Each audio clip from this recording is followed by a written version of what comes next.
ನಮಸ್ಕಾರ ವೀಕ್ಷಕರೇ, ಸಮಸ್ತ ವೀಕ್ಷಕರಿಗೆ ಸ್ವಾತಂತ್ರ್ಯೋತ್ಸವದ ಶುಭಾಶಯಗಳು.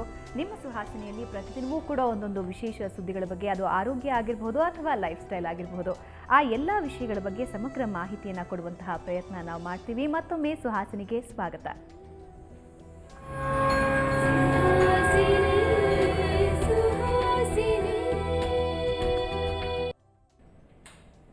ಇವತ್ತು ನಾವು ಮಾತಾಡೋಕೆ ಹೊರಟಿರೋದು ಪಿಟ್ಯೂಟರಿ ಗಡ್ಡೆಯ ಮೂಲಕ. ಇದು ಸಾಕಷ್ಟು ಸಮಸ್ಯೆಯನ್ನು ಉಂಟು ಮಾಡುತ್ತೆ. ಅದರಲ್ಲೂ ಪ್ರಮುಖವಾಗಿ ಮೆದುಳಿನ ಭಾಗಕ್ಕೆ ಸಮಸ್ಯೆ ಮಾಡೋದ್ರಿಂದಾಗಿ ದೃಷ್ಟಿದೋಷ ಕೂಡ ಉಂಟಾಗುತ್ತೆ ಅಂತ ಹೇಳ್ತಾರೆ. ಇದರ ಬಗ್ಗೆ ಹೆಚ್ಚಿನ ಮಾಹಿತಿಯನ್ನು ನಮ್ಮ ಜೊತೆ ಹಂಚಿಕೊಳ್ಳೋದಕ್ಕೆ ವೈದ್ಯರಾದಂತಹ ಡಾಕ್ಟರ್ ಅರವಿಂದ್ ಭತೇಜಾ ಅವರಿದ್ದಾರೆ. ಇವರು ಸೀತಾ ಭತೇಜಾ ಸ್ಪೆಷಾಲಿಟಿ ಹಾಸ್ಪಿಟಲ್ನ ವೈದ್ಯರಾಗಿದ್ದಾರೆ. ಅರವಿಂದ್ ಅವರೇ, ಕಾರ್ಯಕ್ರಮಕ್ಕೆ ಸ್ವಾಗತ. ನಮಸ್ಕಾರ. Thank you. ಸಾಮಾನ್ಯವಾಗಿ ನಾವು ಮೆದುಳಿನ ಸಮಸ್ಯೆ ಅಂತ ಹೇಳಿದಾಗ ಅರವಿಂದ್ ಅವರೇ, ನಮ್ಮ ಮನಸ್ಸಿಗೆ ಬರೋದು ಒಂದು ಬ್ರೈನ್ ಟ್ಯೂಮರ್ ಅಥವಾ ಬ್ರೈನ್ ಕ್ಯಾನ್ಸರ್. ಪಿಟ್ಯೂಟರಿ ಗಡ್ಡೆ ಅಂದರೆ ಸಾಕಷ್ಟು ಜನರಿಗೆ ಗೊತ್ತಿರೋದಿಲ್ಲ. ಹಾಗಂದ್ರೇನು?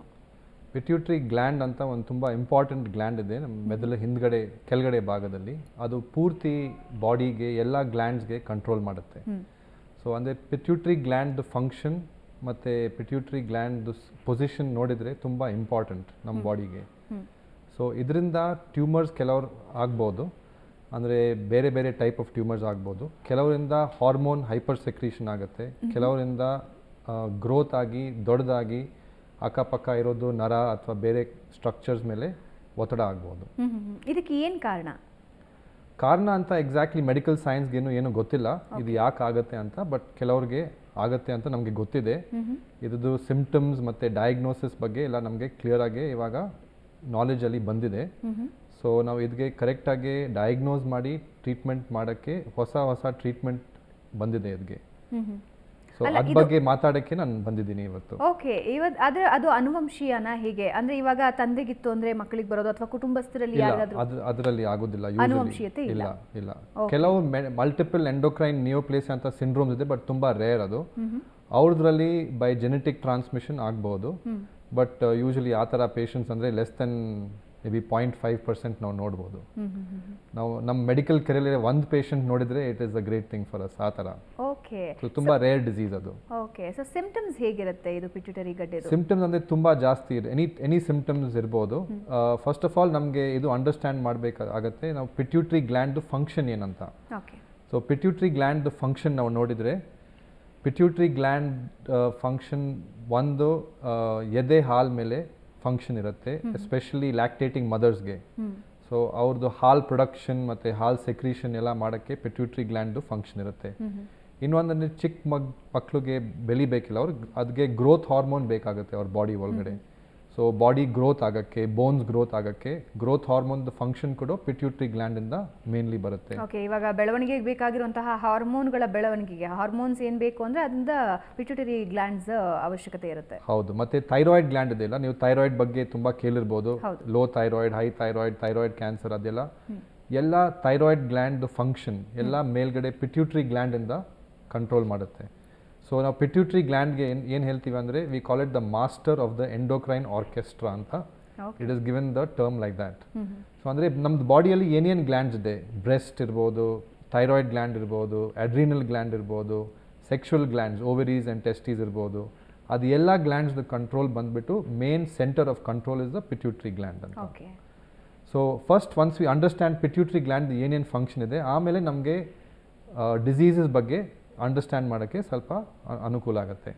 ಇವಾಗ ಯೂಶಲಿ ನಾವು ಪಿಟ್ಯೂಟರಿ ಗ್ಲ್ಯಾಂಡಿಂದ ಟ್ಯೂಮರ್ಸ್ ಬಂದರೆ ಎರಡು ಟೈಪ್ ಟ್ಯೂಮರ್ ಇರ್ಬೋದು. ಒಂದರಲ್ಲಿ ಹಾರ್ಮೋನ್ದು ಓವರ್ ಸೆಕ್ರೀಷನ್ ಆಗ್ಬೋದು. ಸೊ ಹಾಗಾದರೆ ಇಟ್ ಕ್ಯಾನ್ ಬಿ ಬ್ರೆಸ್ಟಿಂದ ಮಿಲ್ಕ್ ಸೆಕ್ರೀಷನ್ ಆಗ್ಬೋದು ವಿದೌಟ್ ಪ್ರೆಗ್ನೆನ್ಸಿ. ಕೆಲವರು ಮೇಲ್ ಪೇಷಂಟ್ಸ್ಗೆ ಕೂಡ ಎದೆ ಹಾಲು ಬರ್ಬೋದು, ಆ ಥರ ಸಿಂಪ್ಟಮ್ಸ್ ಬರ್ಬೋದು. ಇನ್ನೊಂದಂದರೆ ಮೆನ್ಸ್ಟ್ರಲ್ ಡಿಸ್ಟರ್ಬೆನ್ಸಸ್, ಅಂದರೆ ಹೌದು ವೇರಿಯೇಷನ್ ಆಗುತ್ತೆ. That is one. ಅದು ಪ್ರೊಲ್ಯಾಕ್ಟಿನ್ ಹಾರ್ಮೋನ್ ಅಂತ ಹೇಳ್ತೀವಿ. ಅದಕ್ಕೆ ಪ್ರೊಲ್ಯಾಕ್ಟಿನ್ ಹಾರ್ಮೋನಲ್ಲಿ ಏನೋ ಹೆಚ್ಚು ಕಡಿಮೆ ಆಗಿದ್ರೆ ಈ ಥರ ಸಿಂಪ್ಟಮ್ಸ್ ಬರ್ಬೋದು. ಸೆಕೆಂಡ್ ಅಂದರೆ ಇದು ಅಡ್ರಿನಲ್ ಗ್ಲ್ಯಾಂಡ್ಗೆ ಕಂಟ್ರೋಲ್ ಮಾಡೋಕ್ಕೆ ಕಾರ್ಟಿಸಾಲ್ ಹಾರ್ಮೋನ್ ಇರುತ್ತೆ ನಮ್ಮ ಬಾಡಿಯಲ್ಲಿ. ಅದು ಕಾರ್ಟಿಸಾಲ್ ಇಂದ ನಮ್ಮ ಬಾಡಿ ಮೇಲೆ ತುಂಬ ಎಫೆಕ್ಟ್ಸ್ ಬರುತ್ತೆ. ಅಂದರೆ ಬ್ಲಡ್ ಗ್ಲೂಕೋಸ್ ಜಾಸ್ತಿ ಆಗ್ಬೋದು, ಪೇಷಂಟ್ಸ್ಗೆ ವೇಟ್ ಗೇನ್ ಆಗ್ಬೋದು, ಅಂದರೆ ಸೆಂಟ್ರಲ್ ವೇಟ್ ಗೇನ್ ಆಗುತ್ತೆ, ಕೈ ಕಾಲೆಲ್ಲ ಸಣ್ಣ ಆಗಿಬಿಡುತ್ತೆ, ಮತ್ತು ಸ್ಕಿನ್ ಇಲಾಸ್ಟಿಸಿಟಿ ಲೂಸ್ ಆಗುತ್ತೆ, ಬೇರೆ ಬೇರೆ ಈ ಥರ ಪ್ರಾಬ್ಲಮ್ಸ್, ಲಾಸ್ ಆಫ್ ಆ್ಯಪಿಟೈಟ್, ಅದೆಲ್ಲ ಆಗ್ಬೋದು. ಅದಕ್ಕೆ ಕುಶಿಂಗ್ ಸಿಂಡ್ರೋಮ್ ಅಂತ ಹೇಳ್ತೀವಿ. ಓಕೆ. ಅದೇನಾಗುತ್ತೆ ಅಂದರೆ ಪಿಟ್ಯೂಟ್ರಿ ಗ್ಲ್ಯಾಂಡಿಂದ ACTH ಅಂತ ಒಂದು ಹಾರ್ಮೋನ್ ಇರುತ್ತೆ, ಅದು ಅಡ್ರಿನಲ್ ಗ್ಲ್ಯಾಂಡ್ ಮೇಲೆ ಇಫೆಕ್ಟ್ ಆಗುತ್ತೆ. ಸೊ ಅಡ್ರಿನಲಿಂದ ಕಾರ್ಟಿಸಾಲ್ ಸೆಕ್ರೇಷನ್ ಜಾಸ್ತಿ ಆಗಿ ಈ ಥರ ಸಿಂಡ್ರೋಮ್ ಆಗುತ್ತೆ. ಇನ್ನೊಂದು ತುಂಬ ಕಾಮನ್ ಆಗಿ ನೋಡ್ತೀವಿ, ಅದಕ್ಕೆ ಆಕ್ರೋಮೆಗ್ಲಿ ಅಂತ ಹೇಳ್ತೀವಿ. ಅದು ಗ್ರೋತ್ ಹಾರ್ಮೋನ್, ದೊಡ್ಡವ್ರಿಗೆ ಗ್ರೋತ್ ಹಾರ್ಮೋನ್ ಜಾಸ್ತಿ ಆಗಿದ್ರೆ ಯೂಶ್ವಲಿ ಆಗಬಾರ್ದು, ಯಾಕಂದರೆ ಗ್ರೋತ್ ಕಂಪ್ಲೀಟ್ ಆಗಿದೆ, ಗ್ರೋತ್ ಹಾರ್ಮೋನ್ ನಾರ್ಮಲ್ ಇರಬೇಕು. ಸಪೋಸ್ ಗ್ರೋತ್ ಹಾರ್ಮೋನ್ ದೊಡ್ಡವ್ರಿಗೆ ಜಾಸ್ತಿ ಆಗಿದ್ರೆ ಏನಾಗುತ್ತೆ, ಅವ್ರದ್ದು ಬಾಡಿ ಎಲ್ಲ ಬ್ಲೋಟ್ ಆಗಿಬಿಡುತ್ತೆ, ಕೈ ಕಾಲೆಲ್ಲ ದಪ್ಪ ಆಗಿಬಿಡುತ್ತೆ, ಮತ್ತು ಹಾರ್ಟ್ ಎನ್ಲಾರ್ಜ್ ಆಗುತ್ತೆ, ನಾಲ್ಗೆ ಎಲ್ಲ ದಪ್ಪ ಆಗುತ್ತೆ. ಅವ್ರದ್ದು ಮುಖ ನೋಡಿದರೆ ಯು ವಿಲ್ ನಾಟ್ ಲುಕ್, ಅವ್ರದ್ದು ಹಳೆ ಪಾಸ್ಪೋರ್ಟ್ ಫೋಟೋ ಮತ್ತು ಹೊಸ ಪಾಸ್ಪೋರ್ಟ್ ಫೋಟೋಗ್ರಾಫ್ ಕಂಪ್ಯಾರಿಸ್ ಮಾಡಿದ್ರೆ ನಿಮಗೆ ಒಂದೇ ಮನುಷ್ಯ ಅಂತ ಹೇಳೋಕ್ಕಾಗೋದಿಲ್ಲ. ಸೊ ಆ ಥರ ತುಂಬ ಚೇಂಜಸ್ ಆಗುತ್ತೆ. It is life threatening disease, ಅದಕ್ಕೆ ಆಕ್ರೋಮೆಗ್ಲಿ ಅಂತ ಹೇಳ್ತೀವಿ. ಇದರಿಂದ ಏನಾಗುತ್ತೆ, ಪಿಟ್ಯೂಟ್ರಿ ಗ್ಲ್ಯಾಂಡಿಂದ ಗ್ರೋತ್ ಹಾರ್ಮೋನ್ ಜಾಸ್ತಿ ಆಗಿ ಫುಲ್ ಬಾಡಿ ಮೇಲೆ ಎಫೆಕ್ಟ್ ಆಗುತ್ತೆ. ಡಯಾಬಿಟೀಸ್ ಕೂಡ ಆಗ್ಬೋದು ಅದರಿಂದ, ಬ್ಲಡ್ ಶುಗರ್ ಕಂಟ್ರೋಲ್ ಲಾಸ್ ಆಗುತ್ತೆ. So this is the common symptoms. ಇವಾಗ ಅದು ಬಿಟ್ಟು ಹಾರ್ಮೋನಲ್ ಹೈಪರ್ ಸೆಕ್ರೀಷನ್ ಬಿಟ್ಟು ನಾನ್ ಸೆಕ್ರೀಟಿಂಗ್ ಪಿಟ್ಯೂಟ್ರಿ ಟ್ಯೂಮರ್ಸ್ ಅಂತ ಆಗ್ಬೋದು. ಫಸ್ಟ್ ಆಫ್ ಆಲ್ ನಮಗೆ ಇದು ಅಂಡರ್ಸ್ಟ್ಯಾಂಡ್ ಆಗಬೇಕಂದ್ರೆ pituitary tumours is not cancerous. Rarely ನಮಗೆ ಮೇ ಬಿ ಲೆಸ್ ದೆನ್ 1% ಟ್ಯೂಮರ್ಸಲ್ಲಿ ಕ್ಯಾನ್ಸರ್ ಬರುತ್ತೆ. ಬಟ್ ಅದರದ್ದು ಬೇರೆ ಎಫೆಕ್ಟ್ಸಿಂದ ತುಂಬ ಪ್ರಾಬ್ಲಮ್ ಆಗ್ಬೋದು. ಓಕೆ, ಇದ್ರ ಬಗ್ಗೆ ನಿಮ್ಮ ಜೊತೆ ಇನ್ನಷ್ಟು ಮಾತಾಡ್ತೀನಿ. ಸೊ ವೀಕ್ಷಕರೇ, ನಿಮ್ಮಲ್ಲೂ ಇದ್ರ ಬಗ್ಗೆ ಸಾಕಷ್ಟು ಅನುಮಾನಗಳಿರಬಹುದು. ನೀವು ಕರೆ ಮಾಡಿ ವೈದ್ಯರ ಜೊತೆ ಸೂಕ್ತ ಸಲಹೆಯನ್ನು ಹಂಚ್ಕೋಬಹುದು. ಜೊತೆಗೆ ನಿಮ್ಮ ಪ್ರಶ್ನೆಗಳಿಗೆ ವೈದ್ಯರು ಉತ್ತರ ಕೊಡ್ತಾರೆ. ಈಗ ಒಂದು ಸಣ್ಣ ವಿರಾಮ, ನಂತರ ಸುಹಾಸಿನಿ ಮುಂದುವರಿಯುತ್ತೆ.